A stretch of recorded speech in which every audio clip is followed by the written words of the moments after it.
آصف صاحب یہ بتائیے گا کہ سنڈے کی رات کو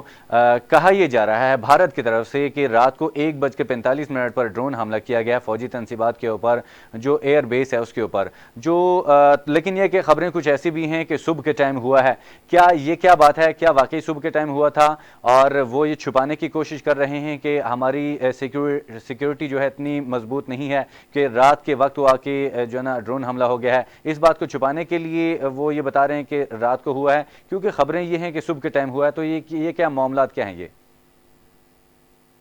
دیکھیے جی، ڈس انفارمیشن کا دور ہے، ٹھیک ہے، اور جس طرح سے وار فیئر ٹیکنالوجی چینج ہو چکی ہے، اب آگے آنے والے وقت میں جنگیں اسلحے کی بنیاد پر نہیں ہوں گی، جنگوں میں کیا نام کے انفارمیشن ٹیکنالوجی یوز کی جائے گی، جنگوں میں آپ کے کیا نام کے آپ کی خوراک یوز کی جائے گی، جنگوں میں آپ کی یہ جو موبائل فونز اور جدید ٹیکنالوجی ہے، سیٹلائٹس، ان کو استعمال کیا جائے گا۔ اب ضرورت اس بات کی ہے کہ دیکھیے کیا ان کی سیکیورٹی اور کیا ان کی اپنی گرفت جو ہے اپنے انٹرنل مسئلوں میں بہت کمزور ہے، اگر تو یہ چیزیں لانچ کرنا چاہتے ہیں۔ اور دوسرا یہ ہے کہ پاکستان اور پاکستان کی دفاعی اس کے مطابق افغانستان میں جو صورتحال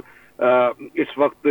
ہو رہی ہے، اس کے لیے یہ تمام ڈس انفارمیشن جو ہے وہ پھیلائی جا رہی ہے کسی نہ کسی طریقے سے۔ اور جتنے ہندوستان میں یا پاکستان میں جتنے بھی دہشت گردی کے واقعات ہوئے ہیں، میں تو یہ کہنا چاہتا ہوں کہ تمام حکومتیں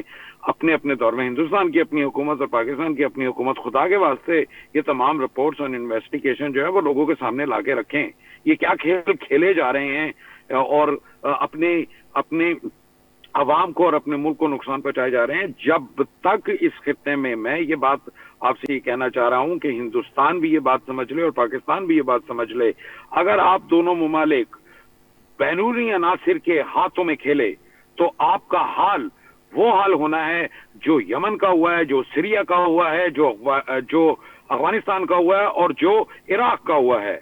آج یہ بات آپ یاد کر لیجئے کہ اگر آپ نے اپنی خطہ زمین کو اور اپنے ہمسایوں کو چھوڑ کر دوسرے لوگوں کو اس بات میں انوالو کیا تو اس خطے کی اینٹ سے اینٹ بجا دی جائے گی، اور یہی کام شروع ہو رہا ہے۔ ہندوستان نہ تو اس حقیقت کو بدل سکتا ہے، نہ پاکستان اس حقیقت کو بدل سکتا ہے کہ زمینی حقائق یہ ہیں کہ ہم ایک دوسرے کے ہمسائے ہیں۔ آپ کبھی بھی اس چیز کو تبدیل نہیں کر سکیں گے۔